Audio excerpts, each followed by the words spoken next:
Hoje eu quero encerrar uma primeira parte dessa série de mensagens que nós estamos compartilhando nas últimas semanas. E nós temos falado sobre a anunciação, sobre o nascimento, e hoje nós vamos falar sobre a infância de Jesus. E nós então fechamos um primeiro momento da vida de Jesus, que é até a sua infância. A partir daí, nós já vamos entrar no seu batismo, no seu ministério, nos seus atos, nas suas obras. Então hoje nós fechamos um primeiro momento dessa série dos evangelhos harmonizados, dos evangelhos em ordem cronológica, falando sobre a infância de Jesus. Em duas mensagens nós falamos sobre o texto de João, uma falando que Jesus é eterno e outra tratando da sua salvação, mas nem João nem Marcos tratam da infância nem do nascimento de Jesus. Somente Mateus e Lucas vão tratar desse assunto. E tem uma razão muito clara para isso. A razão é que os evangelhos não são biografias, não é essa a intenção. A intenção desses homens nunca foi nos apresentar a história completa da pessoa de Jesus. A intenção desses homens sempre foi nos mostrar a obra de Jesus para a salvação. E como cada um desses homens tinha um público-alvo diferente, eles selecionaram as histórias de forma que a história completa ficasse mais clara para aquele determinado público-alvo. E é isso que Mateus e Lucas fazem, de forma mais histórica, falando sobre a infância de Jesus, alguns relatos sobre esse momento antes dos 30 anos de idade, quando o seu ministério se inicia. Bom, antes da gente começar, eu quero retomar do último texto de Lucas que nós tratamos, lá no capítulo 2, os versículos 39 e 40, que dizem assim: depois de terem feito tudo o que era exigido pela lei do Senhor, voltaram para sua própria cidade, Nazaré, na Galileia. O menino crescia e se fortalecia, enchendo-se de sabedoria, e a graça de Deus estava sobre ele. Bom, aqui o versículo 39 é o encerramento daquele trecho que nós tratamos algumas semanas atrás, onde fala sobre Jesus em Jerusalém, Jesus lidando com os rituais da lei. Então Jesus é apresentado no templo, ele era filho primogênito, por isso ele precisava ser resgatado, apresentado no templo, e Maria, sua mãe, também precisava passar por um ritual de purificação. Então cerca de 40 dias depois do seu nascimento, os pais de Jesus o levam de Belém até Jerusalém, uma viagem de menos de 10 quilômetros, para cumprir esses rituais. E é isso aqui que o texto está lhe dizendo quando ele fala sobre depois de terem feito tudo o que era exigido pela lei do Senhor. São esses rituais de purificação, a própria apresentação de Jesus. E aí então eles voltam para a sua cidade de origem, que era Nazaré, na Galileia. E aí sim eles fazem uma viagem de mais de 130 quilômetros, indo ao norte de Israel, para voltar para a sua cidade de origem. É lá que a história toda começa.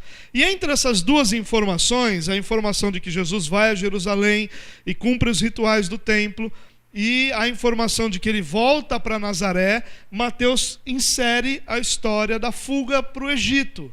Então a fuga para o Egito, que nós tratamos na semana passada, está inserida aqui no meio desses dois versículos, aqui desses dois trechos, desses dois locais que são aqui mencionados. Bom, sobre a infância de Jesus, é interessante que nós não somos informados de muitas coisas. Nós somos informados apenas que ele crescia física, mental e espiritualmente. Em outras palavras, Jesus era uma criança normal, uma criança que crescia normalmente fisicamente, intelectualmente, espiritualmente. E nós não temos mais do que isso sobre a infância de Jesus. Na verdade, existem muitos livros, 8 bem famosos, que são chamados de livros apócrifos, ou seja, livros que falam sobre Jesus, mas que não foram inspirados e que nunca foram reconhecidos pela igreja como palavra de Deus.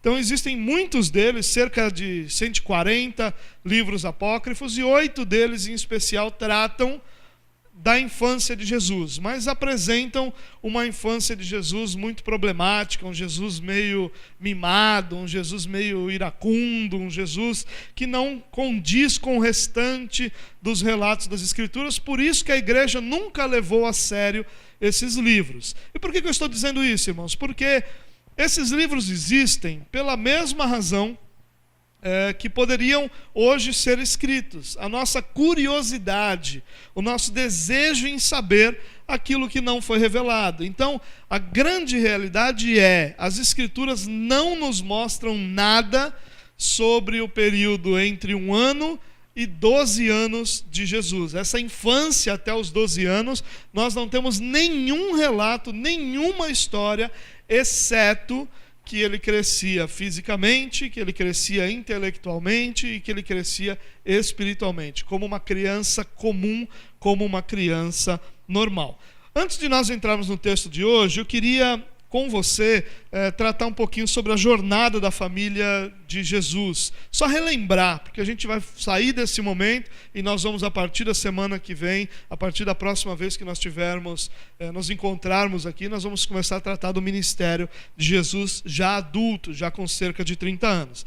Então a família de Jesus, ela começa morando em Nazaré, assim que as Escrituras nos apresentam inicialmente. Eles moravam em Nazaré, no norte de Israel. Eles vão a Belém para o recenseamento, lembra que tinha que fazer um recadastramento? Então eles vão a Belém, porque eles eram da descendência de Davi, e Belém era a cidade de Davi, então os descendentes precisavam ir a Belém.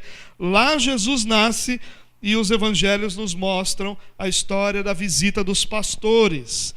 Na sequência, cerca de 40 dias depois do nascimento, eles vão a Jerusalém e lidam com os rituais da lei. Logo em seguida, eles voltam para Belém, onde nós temos nos evangelhos o relato da visita dos magos, que vêm do Oriente, vem a estrela e que vem procurar o rei de Israel. Depois que os magos vão embora, José é instruído a fugir para o Egito, a ir para o Egito e ficar lá até que Herodes morresse, e assim acontece. Logo depois da morte de Herodes, ele volta para Israel, mas como era o filho de Herodes Arquelau, que estava reinando, Deus então o direciona para que ele voltasse para Nazaré, sua cidade de origem. Então ele faz todo esse trajeto, e agora nós encontramos José, Maria e Jesus morando em Nazaré, cerca de 130 quilômetros distantes de Jerusalém, e a história que nós vamos tratar hoje começa a partir daí. Qual é o texto? Lucas capítulo 2, versículo 41 até o versículo 52. Nós vamos fazer como nós temos feito. Eu vou ler um trecho, a gente vai conversar sobre ele, e no final, com a graça de Deus, eu gostaria de fazer algumas aplicações desse texto. Esse texto, irmãos, me preocupou por um momento, porque tratar desse texto de infância de Jesus, né, quando a gente trata de alguns assuntos que são interessantes, já parece que não se encaixa muito com a nossa vida em alguns momentos, quanto mais sobre a infância de Jesus, o que isso teria para nos ensinar no nosso dia a dia. Amanhã, na segunda-feira, quando a gente acordar cedo, tiver que lidar com todas as responsabilidades da semana, o que a infância de Jesus vai ter a ver comigo, era a minha preocupação. Mas eu confesso aos irmãos que esse texto é fantástico. O ideal seria que nós dividíssemos esse texto em 2, talvez 3 mensagens para lidar com ele todo, mas como não é o nosso propósito é desenvolver a história dos evangelhos, então nós vamos lidar com ele de uma única vez. Bom, vamos lá. Versículo 41. Todos os anos seus pais iam a Jerusalém para a festa da Páscoa. Quando ele completou 12 anos de idade, eles subiram à festa conforme o costume. O que esse texto está ensinando? Que os pais de Jesus tinham o costume, aliás, não era um costume apenas, eles obedeciam à lei do Senhor, que ordenava que todo homem deveria ir anualmente a Jerusalém no mínimo uma vez e, se possível, 3 vezes a Jerusalém para participar de uma das 3 grandes festas que aconteciam em Israel. Só para você entender um pouquinho o que José está fazendo aqui, a gente precisa voltar lá para Deuteronômio, capítulo 16, os versículos 16 e 17, onde está a instrução do Senhor. 3 vezes por ano, todos os seus homens se apresentarão ao Senhor, ao seu Deus, no local que ele escolher, por ocasião da festa dos pães sem fermento, da festa das semanas e da festa das cabanas. Nenhum deles deverá apresentar-se ao Senhor de mãos vazias. Cada um de vocês trará uma dádiva conforme as bênçãos recebidas do Senhor, do seu Deus. 3 festas. Aqui elas têm o nome correto delas, mas essas 3 festas são mais conhecidas como Páscoa, Tabernáculos e Pentecostes. Nós vemos essas festas ocorrendo anualmente na história de Israel. Todas essas 3 festas duravam uma semana. E os homens deveriam ir em pelo menos uma delas a Jerusalém, ao templo do Senhor, passar essa semana celebrando essa festa e buscando ao Senhor. Jerusalém nessa época, é isso que José está fazendo. José vem com a sua família de Nazaré para Jerusalém, para a festa da Páscoa, uma semana de festa. E Jerusalém nessa época era uma multidão incontável. Se você olhasse de cima, certamente você veria uma multidão que não poderia ser facilmente identificada nem contada. Era uma multidão, se apinhava de gente aquela cidade. Os teólogos estimam que cerca de 250 mil ovelhas e bois, no mínimo, eram sacrificados na semana da Páscoa. No mínimo, algumas estimativas chegam a 500.000 de cabeças de gado e de ovelhas que eram sacrificados. Todos os sacerdotes estavam de serviço, não tinha folga. Todos estavam ali trabalhando, eles moravam nas cidades ao redor, todos vinham a Jerusalém e trabalhavam constantemente durante aquela semana para atender toda a multidão. As famílias, a cada família era designado um sacerdote que cuidava dos sacrifícios, que cuidava de tudo aquilo que a lei exigia para aquela semana. Os levitas então trabalhavam mais do que todos, porque os levitas eram responsáveis por organizar todo o sacrifício, por limpar. Você imagina 250 mil animais sendo sacrificados, quanto sangue não escorria, e eram os levitas que faziam isso. Eles auxiliavam os sacerdotes em todos os sacrifícios. Era muito trabalho, uma cidade que não era muito grande. Nós temos às vezes a impressão, por trazer essa cidade para os nossos dias, que era gigantesca, e não era. Era uma cidade pequena para os padrões que nós temos hoje de cidade, e ficava apinhada de gente, uma cidade que tinha sua população quintuplicada numa época como essa. A festa era fantástica, era uma festa de celebração, e se tem uma coisa que Deus sabe fazer, é celebrar. Se tem uma coisa que Deus sabe fazer, é festa. E o povo de Israel é especialista, foi ao longo da história especialista em fazer grandes festas, festas que duravam uma semana e eram festas de grande alegria. E por que essa era uma grande festa? Porque era uma festa de adoração, porque era uma festa de celebração ao Senhor, porque eles estavam em contato com a palavra de Deus. Diferente dos nossos dias, ninguém tinha as Escrituras. Nenhuma pessoa tinha as Escrituras em particular. E muitas sinagogas, que eram os lugares onde os judeus se reuniam e todas as semanas estudavam a palavra, muitas delas também não tinham as Escrituras completas. O Antigo Testamento completo tinham trechos. Então, nessa época, eles estavam em contato com a palavra do Senhor, e eles buscavam aprender, buscavam ouvir, buscavam conhecer. E contam-se algumas histórias de famílias que se dividiam nessa festa para que cada membro da família pudesse estudar um trecho das Escrituras, para que depois eles pudessem se reunir e compartilhar o trecho que cada um deles pôde estudar, pôde aprender, pôde ter ali. Era uma festa de grande celebração, era um momento de aproveitar para aprender as Escrituras. E Jesus, aos 12 anos de idade, prestes a alcançar a maioridade civil e espiritual em Israel, que acontecia aos 13 anos de idade. Então, normalmente 1 ou 2 anos antes de alcançar os 13 anos, a criança era levada para começar a ser instruída, para então passar por esse cerimonial aos 13 anos de idade de maioridade espiritual. E aí Jesus, aos 12 anos, e nós, pelo texto nós vemos que os pais o levavam constantemente, mas aos 12 anos ele é levado a Jerusalém. E ele começa a ser treinado na lei ali durante aquela semana, ele começava a aprender a partir dali, durante todo aquele ano, sobre as suas responsabilidades, sobre sua vida em comunidade. Ele aprendia também uma profissão. Jesus, no caso, se torna carpinteiro, que era a profissão do seu próprio pai, do pai de José, né? E era uma espécie de preparação para essa maioridade. E é isso que Jesus está fazendo ali no templo. Ele está celebrando essa festa junto com seus pais. Olha o versículo 43, o que nos ensina. Terminada a festa, voltando seus pais para casa, o menino Jesus ficou em Jerusalém sem que eles percebessem. Pensando que ele estava entre os companheiros de viagem, caminharam o dia todo. Então começaram a procurá-lo entre os seus parentes e conhecidos. Não o encontrando, voltaram a Jerusalém para procurá-lo. Olha o que acontece. Os grupos viajavam em caravana por uma série de razões. A razão mais comum era por causa dos perigos que a viagem trazia, assaltos, salteadores e outros perigos que a viagem tinha. Então, por motivos de segurança, eles viajavam em caravana.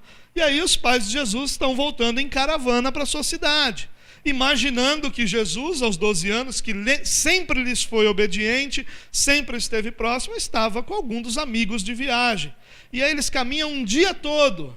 Uma caminhada de um dia, a gente está falando de 20, 25 quilômetros, talvez até um pouco mais. E aí, no final desse dia, eles começam a perceber que Jesus não está por ali. É fácil você saber se a criança está por perto ou não, porque chega uma hora que ela vai ter fome. Quando ela tem fome, ela vai procurar os seus pais. E passa o dia inteiro, a criança não procura os pais começam a perceber que ele não estava ali, eles começam a procurar entre os amigos de viagem, até que eles tenham certeza que Jesus não estava ali entre eles. E não puderam encontrá-lo. Agora imagine o desespero de José e de Maria. Nós não podemos esquecer que Maria tinha uma profecia que ela ouviu sobre Jesus, de que uma espada lhe feriria a alma. Certamente Maria lembrou disso no momento em que Jesus some. E uma grande aflição se abate sobre José, sobre Maria, se abateria sobre qualquer pai. Eu não sei se você já teve essa experiência. É difícil entre nós não existir essa experiência. Nós moramos numa cidade de praia. É difícil a gente não ter tido a experiência de perder alguém na praia. Do que eu me lembro, eu me perdi diversas vezes na praia. E vi diversas crianças se perderem na praia também. E é desesperador. E os pais ficam desesperados e a criança chora e ninguém sabe o que fazer. E isso é uma situação ruim para os pais, agoniante. Imagine para José e Maria, que sabiam que tinham consigo um menino especial. Sabiam que tinham consigo o Filho de Deus, um menino que havia nascido com o propósito de transformar a realidade de Israel. Então eles são abatidos por uma grande aflição. E aí o texto continua nos ensinando no versículo 46, que depois de 3 dias o encontraram no templo, sentado entre os mestres, ouvindo-os e fazendo-lhes perguntas. Todos os que o ouviam ficavam maravilhados com o seu entendimento e com as suas respostas. Quando seus pais o viram, ficaram perplexos. Sua mãe lhe disse: Filho, por que você nos fez isto? Seu pai e eu estávamos aflitos à sua procura.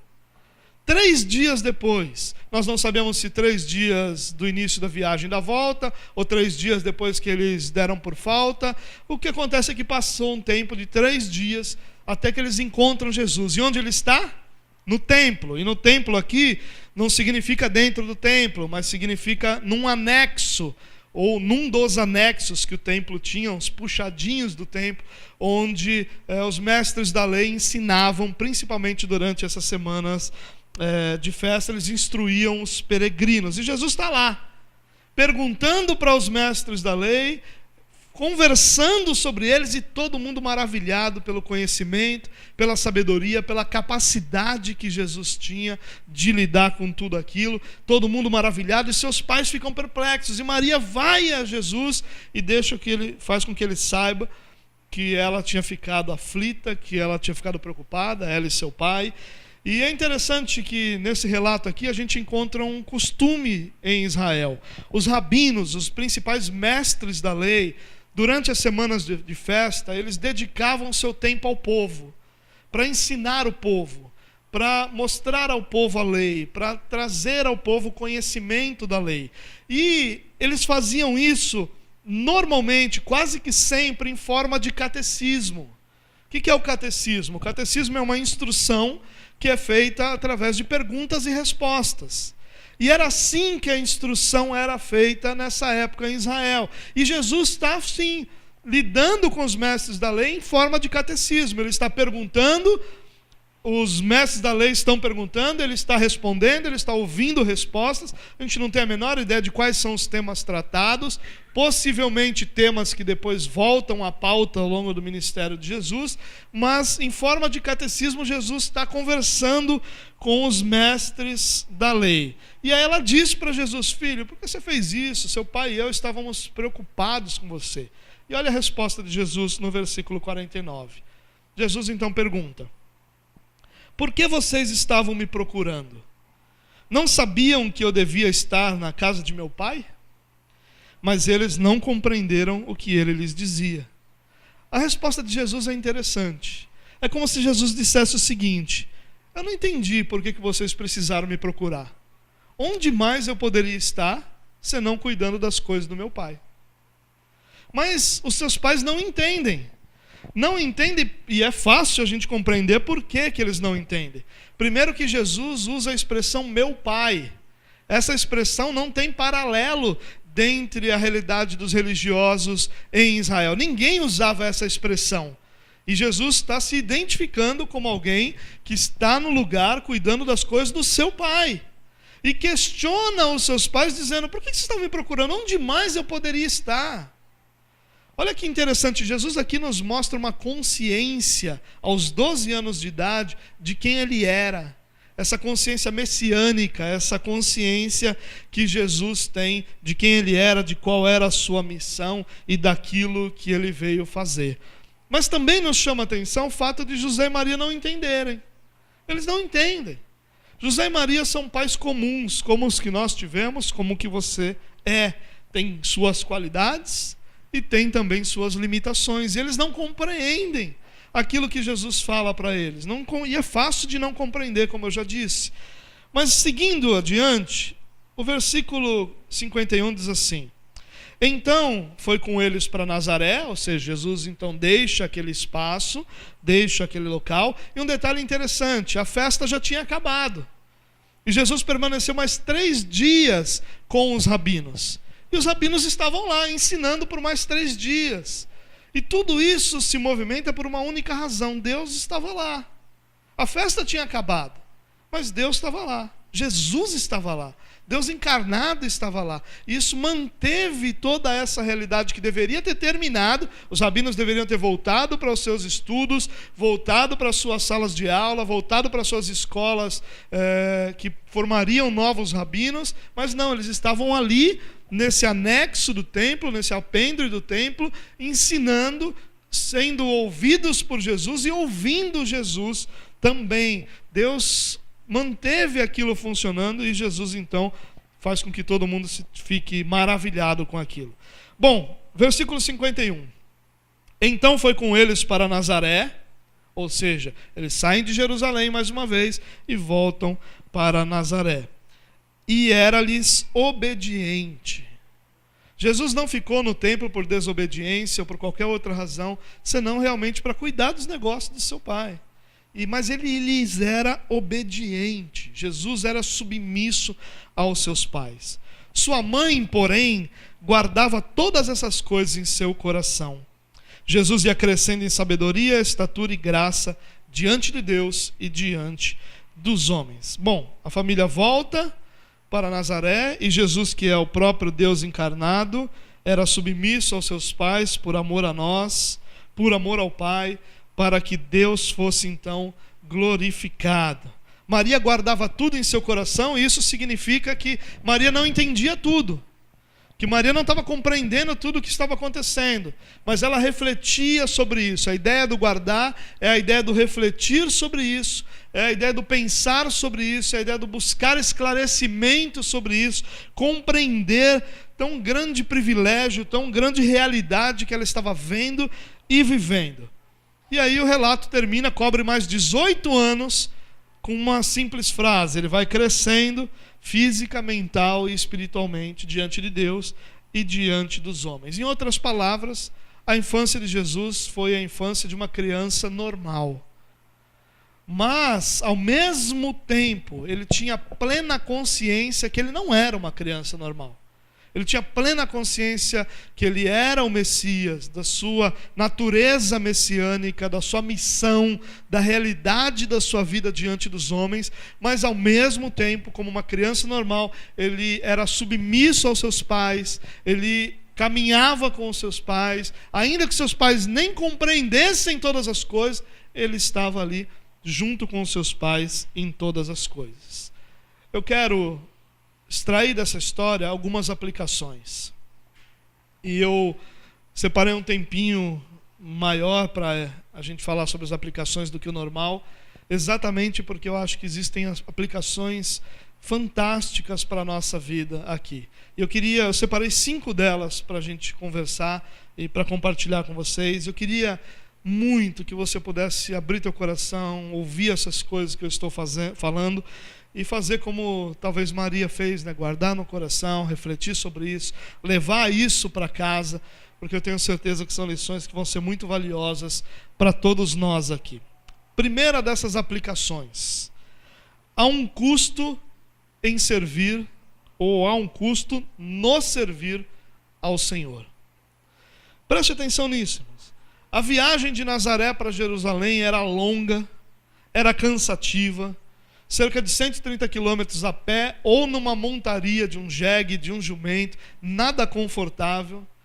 Mas o texto relata que José e Maria vão todos os anos com Jesus a Jerusalém, ano após ano. Aqui nós sabemos que ele vai na Páscoa, nós não sabemos se ele vai nas outras festas, porque eles eram uma família pobre. Não sabemos se o ouro, o incenso, a mirra foi suficiente para que ele pudesse anualmente ir nessas 3 festas, mas nós sabemos que ele ia anualmente na Páscoa. E há um custo nisso, um custo primeiro de desgaste, de cansaço. A viagem era longa, cansativa, mas há um custo financeiro também para José. Ele tinha que ficar fora de casa cerca de 15 dias, e isso tinha um custo considerável.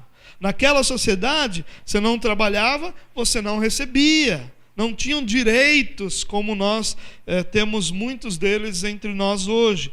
Os custos durante a viagem incluíam alimentação, possível hospedagem, apesar que muitos dormiam em tendas. Mas ao chegar em Jerusalém, ninguém podia chegar diante do Senhor de mãos vazias. Você lembra que nós lemos Deuteronômio? Então eles não iam de mãos vazias, eles precisavam levar, de acordo com aquilo que eles tinham recebido do Senhor, levar uma oferta ao templo. Durante uma semana haviam custos de alimentação, custos de hospedagem, custos de todas as ordens. E quando eles voltavam, mais custos durante o restante da viagem. Irmãos, nós não podemos imaginar que servir a Deus é possível sem que a gente gaste nosso tempo, nossa energia, nosso dinheiro. Não existe servir a Deus sem custos.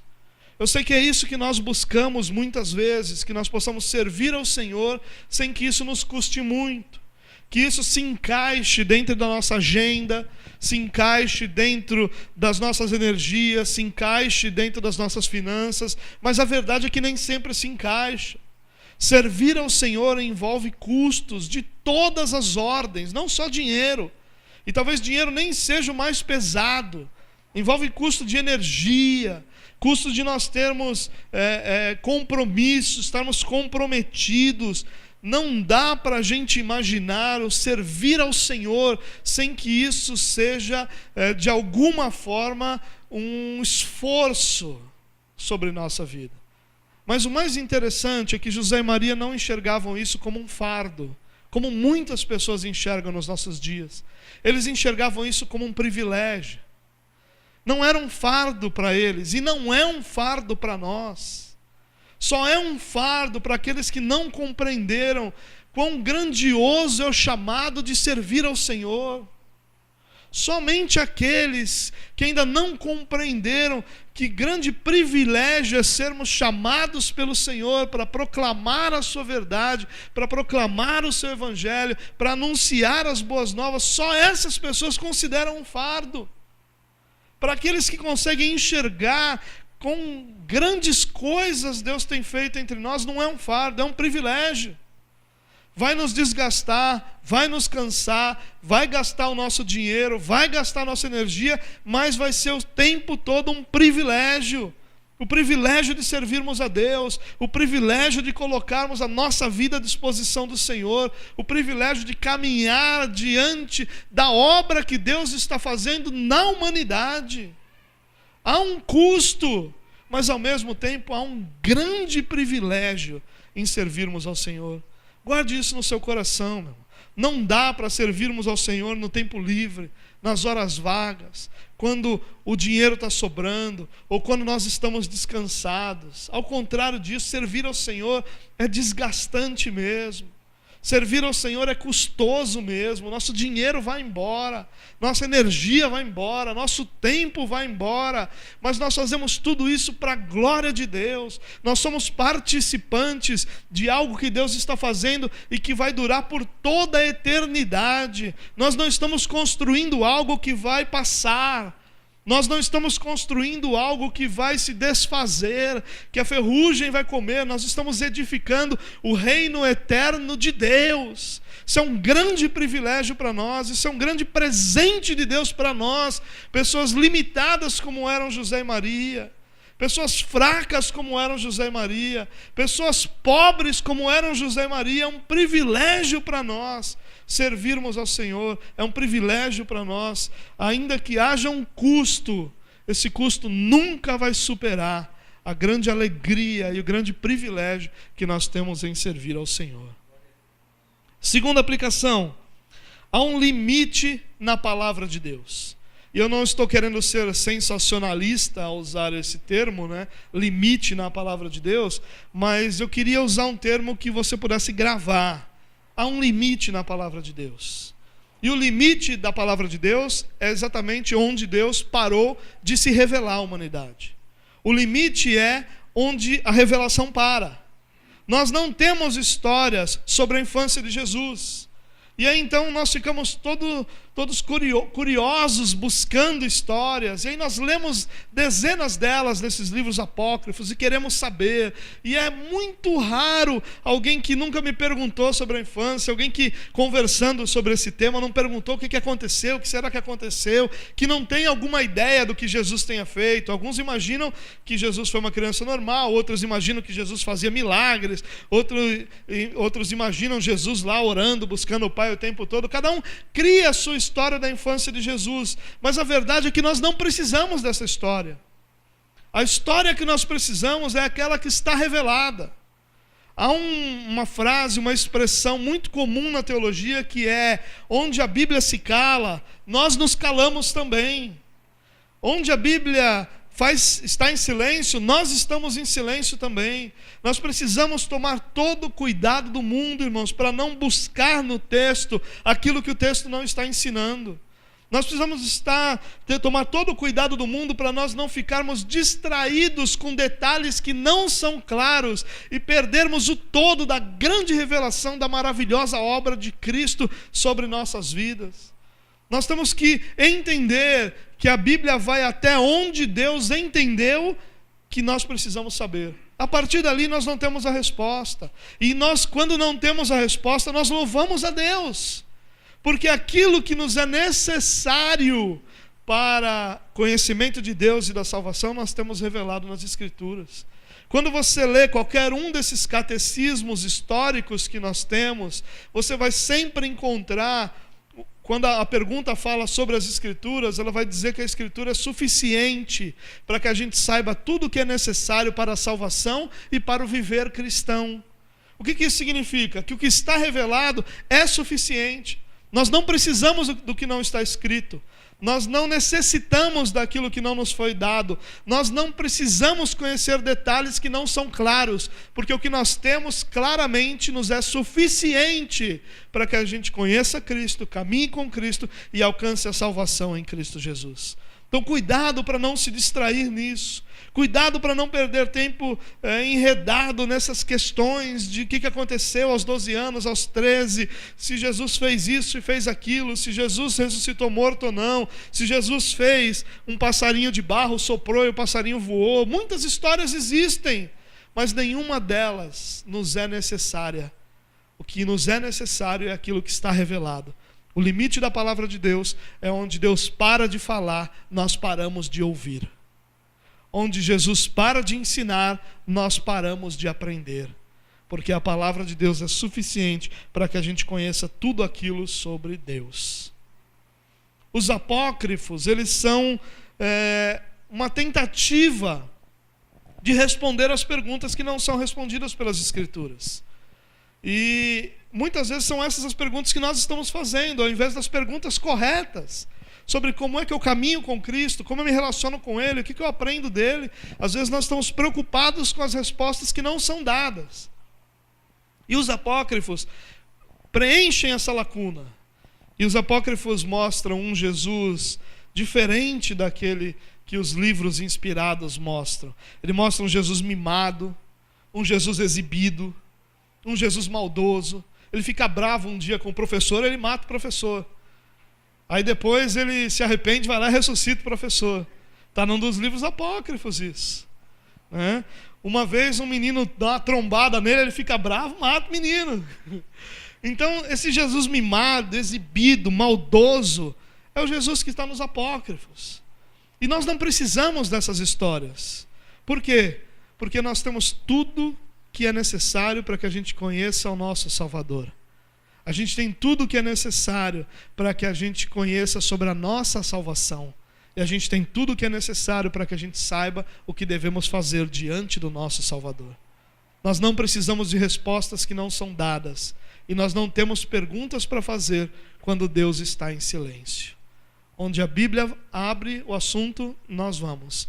O que a Bíblia ensina, nós aprendemos. Mas quando Deus se cala, nós paramos de ouvir também. Cuidado com isso. Às vezes nós estamos preocupados com aquilo que não é importante. Terceira aplicação. E aqui eu queria dar uma palavra para os pais. E a palavra que eu queria dar para os pais é: crie seus filhos no temor do Senhor. Escute o que eu vou te dizer.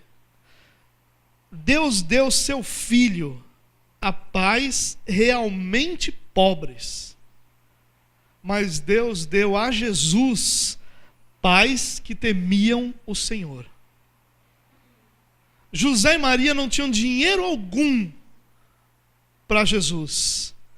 Mas Deus não deu Jesus a pais quaisquer. Ele deu a pais que o temiam. Porque tudo que o seu filho precisa são pais que temem ao Senhor. Seu filho não precisa do que você não teve. Nós às vezes nos confundimos com isso, irmãos. E o nosso desespero é dar aos nossos filhos o que nós não podemos ter. E as Escrituras não nos ensinam isso. E não há, em essência, nada de errado em querer dar ao seu filho o que você não teve. Mas há um grande perigo oculto nisso, que é o perigo de valorizar as coisas ao invés do caráter que o seu filho está tendo, que está aprendendo e está desenvolvendo. O que o seu filho precisa não é do que você não teve. O que o seu filho precisa é de pais que temam ao Senhor. que o instruam no caminho do Senhor, que o ensinem sobre as Escrituras, que o ensinem a buscar a Deus nos momentos de luta, de crise, de angústia. O que ele precisa não é do iPhone novo, o que ele não precisa não é da viagem para Disney. Todas essas coisas são ótimas, mas ele não precisa. O que ele precisa é de pais que temem ao Senhor. Você pode não ter um prato de comida para dar para o seu filho, mas se você tiver temor ao Senhor, seu filho vai ter tudo o que ele precisa receber de você. Tudo. Nós às vezes estamos perdidos, irmãos, e aí nós começamos a trabalhar desesperadamente para dar aos nossos filhos o que nós achamos que eles precisam. E aí nós perdemos a oportunidade de dar a eles aquilo que nós já temos, que é o temor do Senhor, que é a presença do Senhor, que é a salvação do Senhor sobre nós. E aí nós ficamos desesperados em alcançar coisas, e nossos filhos não nos têm. Nossos filhos não têm tempo para conosco, nós não temos tempo para com eles. Nossos filhos não recebem de nós aquilo que nós recebemos do Senhor, porque nós estamos sempre ocupados buscando coisas, trabalhando mais para que eles tenham mais coisas. O que o seu filho precisa é de pais que temam ao Senhor. E hoje o que o povo está fazendo é terceirizar isso. O povo trabalha para o seu filho chegar aqui. E aí o seu filho chega aqui, chega em outras igrejas também, com roupa de marca, da cabeça aos pés. Até a cueca do camarada é de marca. Você pagou 120 conto na camiseta do seu filho, 500 pau no tênis, 1.000 e tantos reais no celular lá, se não for um iPhone top. E seu filho não sabe nada sobre Bíblia, porque você não teve tempo, você estava gastando o seu tempo, ganhando dinheiro para comprar para ele o que ele não precisa. Aí ele chega aqui, e aí você chega com a atitude de dizer para a gente, meu filho está aí, instruam meu filho nos caminhos do Senhor. Não, nós somos seus parceiros, irmãos, nós não somos seu serviço terceirizado. Você não terceirizou a educação espiritual do teu filho com a gente, não. Nós somos teus parceiros. Aquilo que você ensina na tua casa, nós aqui vamos dizer para o seu filho: escute os seus pais, porque os seus pais te amam e sabem aquilo que é importante para você. Ouçam o que os seus pais estão dizendo. Imitem seus pais. Quando vocês veem seus pais de joelho no chão, nós dizemos para nossas crianças: imitem seus pais, se ajoelhem e busquem ao Senhor. Não queira terceirizar isso, irmão, porque isso é maldição para a sua família. Seu filho vai ter tudo o que você acha que ele precisa, as melhores roupas, os melhores celulares, os melhores eletrônicos, os melhores tênis, mas não terá temor ao Senhor. E aí durante o culto, sabe o que ele vai fazer? Vai ficar andando para todo lado, porque você não ensina a ele que ele precisa temer ao Senhor. Ele não consegue sentar para ouvir, e ele não consegue participar de nada, porque aquilo não é importante para ele, porque ele aprendeu de você que o importante são as coisas que você dá. Instrua os teus filhos no temor do Senhor. Você nunca vai poder dar nada mais precioso para os seus filhos do que o temor ao Senhor. Se os seus filhos temerem ao Senhor, você vai poder descansar, morrer, é a palavra certa, em paz, porque você sabe que virão as tempestades, mas seu filho vai ter construído sobre a rocha, como uma pessoa sábia, construiu sobre o fundamento de Jesus Cristo, e você vai poder estar em paz quando o Senhor te chamar, sabendo que o teu filho está pronto para a vida, porque você deu a ele o temor ao Senhor. Sabe o que José está fazendo? Levando Jesus para Jerusalém todo ano, ensinando para Jesus o que é importante. Ele está dizendo: Jesus, você sabe o sacrifício financeiro que a gente faz para vir aqui, mas a gente vem todo ano porque importa mais obedecer ao Senhor do que qualquer outra coisa que a gente pode ter. Nós vamos vir aqui porque nós temos sede da palavra. Dê ao seu filho, irmão, um ambiente que proporcione o crescimento da espiritualidade dele. Quando nós falamos sobre o ambiente familiar, muitas pessoas acham que nós estamos sendo religiosos, ou que nós estamos lidando com coisas que nós não deveríamos lidar. Quando nós falamos do tempo que você gasta assistindo as novelas, do tempo que você gasta assistindo BBB ou qualquer outra coisa, nós estamos falando não de você assistir, mas do ambiente que você está proporcionando ou não está proporcionando para a espiritualidade do seu filho. Proporcione um ambiente onde seu filho ouça sobre o Senhor, onde o seu filho aprenda sobre o Senhor. Ensine. Você vai para a igreja, vai dizer: nós vamos para a igreja, filho, porque nós vamos louvar a Deus, porque o Senhor é bom, porque sua misericórdia dura para sempre. Você vai conosco, mas não porque você é obrigado, mas porque Deus é tão bom que nós queremos ir lá. Proporcione ao seu filho um ambiente que leve ele a amadurecer sua espiritualidade, a desenvolver sua espiritualidade, porque essa é a única coisa que vai trazer paz para a sua vida. O que você precisa não é que o seu filho tenha coisas. Ele pode ser o ser humano mais pobre de todos, mas se ele tiver temor ao Senhor, ele terá uma eternidade inteira na presença de Deus, diante daquele que é dono de todas as coisas. Seguindo adiante, próxima aplicação. Agora uma palavra para os filhos. Submeta-se a seus pais. Escute o que eu vou dizer para você também. Jesus era a encarnação do próprio Deus. Ele era o próprio Deus encarnado. Mas ele se submete a seus pais em tudo. E o que nós aprendemos no texto é que os pais de Jesus estavam longe do conhecimento que Jesus tinha. E hoje, e isso não foi para Jesus nenhum empecilho em obedecê-los, mas é para a nossa sociedade hoje um empecilho. Hoje nós vemos tantos filhos falando sobre a incapacidade dos pais em entender tais coisas, em saber. O que os filhos mais falam para os pais é: você não me entende, você não consegue me entender, você não entende o que eu estou vivendo. Não importa o que você está vivendo, você deve submissão aos seus pais se você é cristão. Seus pais não precisam estar certos para receberem a sua obediência. Eles recebem a sua obediência porque eles são seus pais. Ponto final. Certos ou errados, você deve a eles submissão. Não é um opcional, não é um conselho, é uma ordenança. Submetam-se aos seus pais, é a ordenança de Deus para os filhos. Obedeçam os seus pais, é mandamento de Deus isso. Hoje o que nós vemos, irmãos, é a nossa sociedade tentando desvalorizar os pais. Os pais são pintados hoje como tolos, incapazes, antiquados, como se eles fossem um empecilho à sua felicidade. Tanto que muitos filhos dizem para os seus pais: você não me quer ver feliz, você parece que gosta de me ver triste. São frases típicas de filhos. Porque é isso que a nossa sociedade ensina, que seus pais não estão interessados na sua felicidade. Mas eu vou dizer para você algo que você, se não sabe, você está perdendo muito da sua vida. Mas as únicas pessoas interessadas em sua felicidade são seus pais. Ninguém mais é.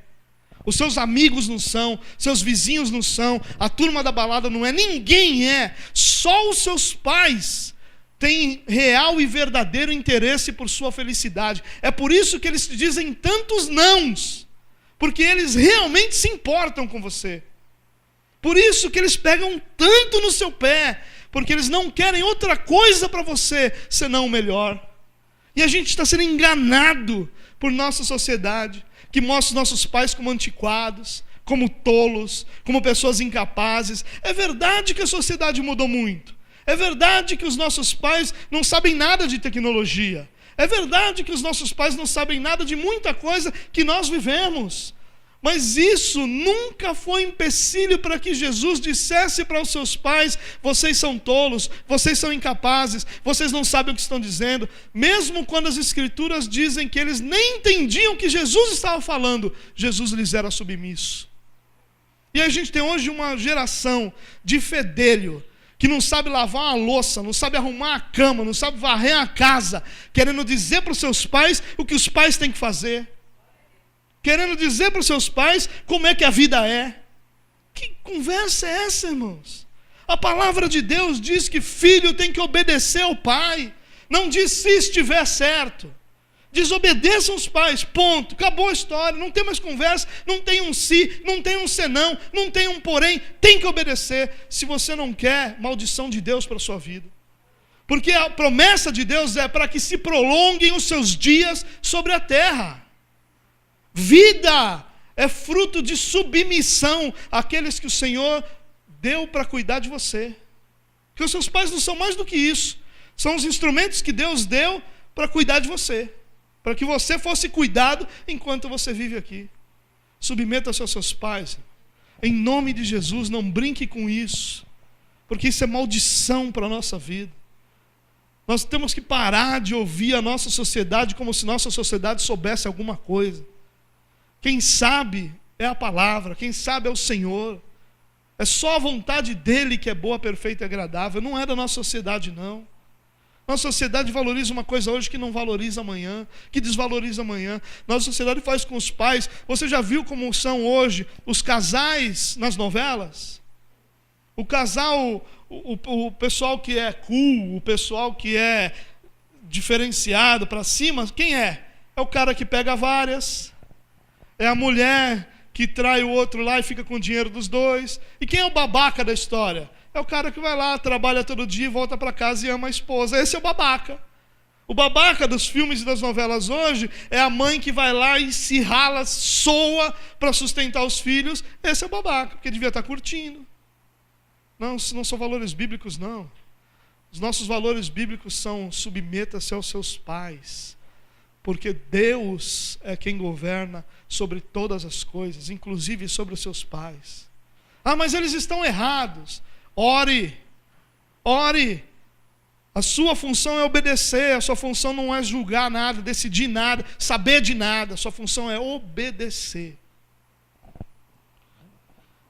Em último lugar, uma palavra aos casados.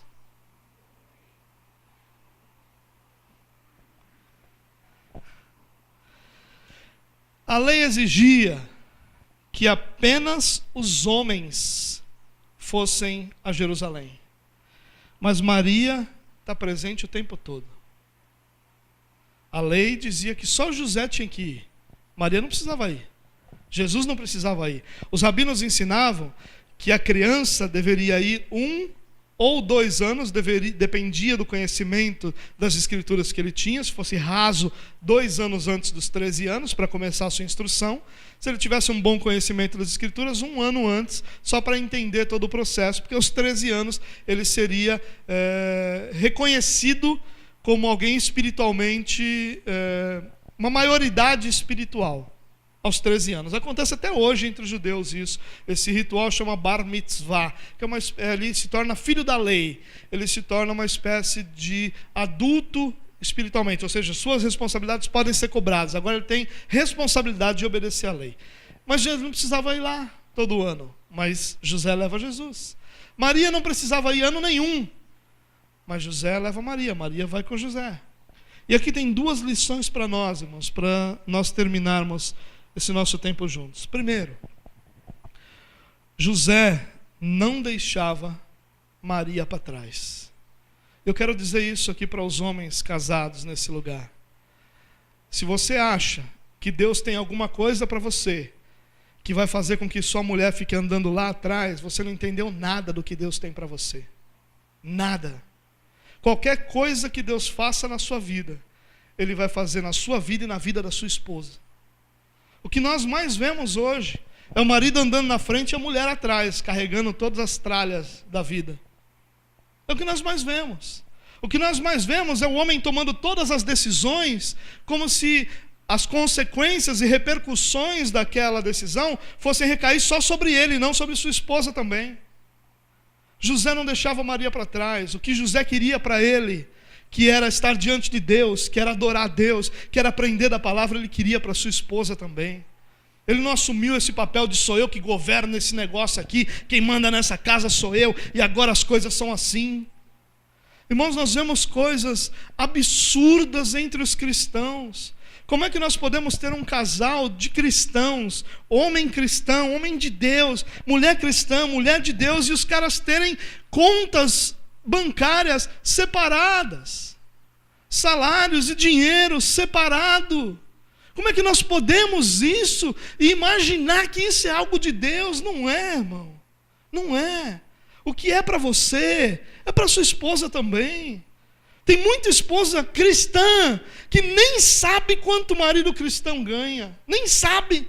Acha que ganha uma coisa, o cara ganha outra. Não sabe. Não tem a menor ideia. Se o cara morrer, ela não sabe senha de banco, ela não sabe senha de Facebook, ela não sabe nada. Eu me lembro uma vez que eu fiquei tão mal, dias mal, eu achei que eu ia morrer, irmão. Sabe que o homem é dramático, né? O homem encravou um pelo ali, o homem, eu vou morrer, meu Deus. E eu acordei de madrugada, mal conseguia levantar, e fui lá e escrevi todas as senhas de banco. Falei, Senhor, se o Senhor me levar essa noite, minha esposa pelo menos vai sacar lá o especial, porque só tinha especial, não tinha dinheiro nenhum. Tem um monte de mulher que não sabe nada do marido. Quero fazer uma pergunta para você, marido que tem carro. Sua mulher não dirige por quê? Por que sua mulher não dirige? Ah, ela não quer. Beleza, direito dela. Ah, a gente não teve dinheiro para tirar a carta. Como não? Como não, cara? Você está gastando dinheiro no quê? Você precisa desse tênis que você está usando aí, mesmo de 300 e poucos conto? Você precisa mesmo desse relógio que você está usando aí? Você precisa de todas as roupas que você tem? Não. Você precisa de uma esposa que saiba dirigir, que possa andar com o seu carro, cara. Que negócio é esse de nós termos um marido que tem uma vida e a esposa tem outra? Na rabeira, uma vida secundária, sem valor, diminuída. Não é isso que é ser sacerdote, não, irmão. Ser sacerdote é guiar a tua casa. Ser sacerdote é cuidar da tua casa, é edificar a tua casa. O que é teu é da tua esposa. Não tem diferença, ela tem que saber quanto você ganha, ela tem que ser a chave do teu carro, o seguro de vida tem que ser no nome dela, meu filho, não no seu. Um monte de homem que tem um seguro de vida, se a mulher morrer, o cara está arrumado. Se o cara morrer, a mulher que se vire. Está errado, meu irmão. José não deixava Maria para trás. Não é o que a lei diz que você tem que fazer. É aquilo que é o melhor para a sua casa, melhor para a sua família. O melhor para a sua família é sua esposa andar do seu lado. É sua esposa ter o que você tem. Dividir e compartilhar e usufruir daquilo que você tem. É isso que é o melhor para a sua casa. E para as esposas.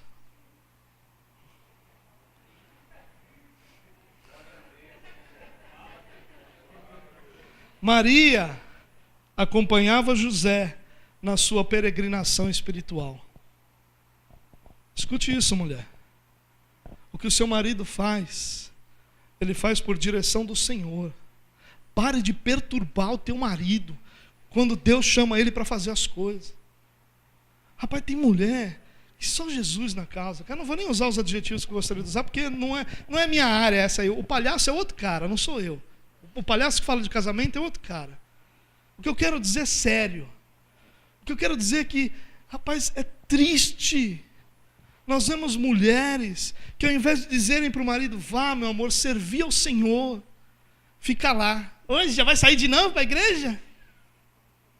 De novo? Tem encontro de homens. O que acontece nesse encontro de homens que eu não sei? Toda vez que tem encontro de homens, vou contar para você, marido, que não sabe. Tua mulher vem me perguntar no domingo, o que se fizeram nesse encontro de homem?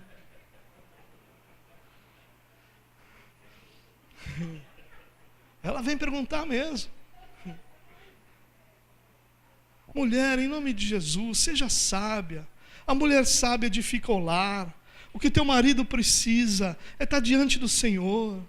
O que teu marido precisa é ouvir palavra, para ver se aquela cabeça dura dele entra alguma coisa e ele muda. O que o teu marido precisa é de companheiros de jornada, para que quando ele estiver passando por uma luta, ele tenha com quem compartilhar e não chegue na sua casa estourando, chutando todo mundo, cachorro, gato, você, tudo. Se ele tiver alguém que cuide dele, se ele tiver alguém com quem compartilhar a vida dele, ele não vai chegar na sua casa assim. E ao invés de você incentivar isso, você fica querendo o cara lá para nada, para assistir carinha de anjo. Assiste comigo. Em nome de Jesus, irmão. Em nome de Jesus. Incentive seu marido a ser homem de Deus. Ajude seu marido a ser homem de Deus. Ajude seu marido a crescer no conhecimento, na graça. Acompanhe seu marido na peregrinação espiritual. Acompanhe seu marido. Ajude seu marido a ser o homem de Deus que ele precisa ser para que a sua casa seja um lugar de Deus. Se nós não formos esse tipo de marido ou de esposa, nós não podemos esperar resultado algum que seja o resultado que José e Maria tiveram. Pessoas que viveram experiências abençoadas com Deus. Pessoas que tiveram famílias abençoadas. Uma família abençoada. Em nome de Jesus, não leve o que eu estou falando como uma brincadeira, porque não é. É sério. É sério. Seja mulher de Deus dentro da sua casa. Em nome de Jesus. Acompanhe seu marido nessa peregrinação. É difícil ser homem. Eu vou dizer isso para você, talvez teu marido nunca tenha falado. E o homem, por ele ser dramático como ele é, está com febre, já acha que tem que ir para a UTI, chega no médico, doutor, eu vim aqui se internar na UTI, uns 15 dias na UTI, eu me livro dessa gripe. Né? Por o homem ser dramático, a mulher não acha que o homem, tudo é frescura do homem. Não é. É difícil ser homem. É difícil. Você sabe o que é para um homem receber uma ligação de cobrança? Você não sabe o que é. Você sabe o que é para o homem olhar o seu filho e ter dúvidas sobre o que ele vai poder oferecer para o seu filho amanhã? Você não sabe. Aí tu fica lá, parece sei lá o que parece. Uma doida, é isso que você parece. O cara chega em casa, está com os bob desse tamanho, camisa do vereador, toda suja, e quer cobrar o quê do cara? Em nome de Jesus, irmão. Em nome de Jesus. Seja mulher de Deus dentro da sua casa. Entenda que é difícil ser homem. Entenda que é difícil lidar com todas as responsabilidades que nós temos. Entenda que toda a cobrança da nossa casa vem sobre nós, os homens, não vem sobre a mulher. É sobre o homem que vem. Entenda que se você não é mulher de Deus dentro da sua casa, os seus filhos são prejudicados. E você também, homem. Se você não é homem de Deus dentro da sua casa, seu filho também é prejudicado. Seus filhos são. Tem homem que é tão banana, mas tão banana. E eu vou terminar com isso, prometo. Que a única coisa que ele sabe falar é pede para sua mãe. Conhece homem assim? Pai, eu posso tal coisa? Pede para sua mãe. Pai, eu queria fazer tal coisa. Pede para sua mãe. Seja homem de Deus dentro da sua casa. Mano. Deus chamou você, homem, para liderar a sua casa. A sua mulher caminha do seu lado, mas é você que dá o primeiro passo. É você que diz para onde vocês vão. É você que diz o que Deus falou. Sabe, irmão, quando eu tenho uma luta na minha casa, eu não fico perguntando para minha esposa o que ela acha. Eu vou orar, eu vou buscar a Deus e vou dizer para minha esposa, Deus falou isso e é isso que nós vamos fazer. Você como homem tem que buscar Deus. Deus vai dar respostas a você. Deus vai falar com você e vai usar você para guiar a sua casa, para que a sua casa seja para a glória de Deus.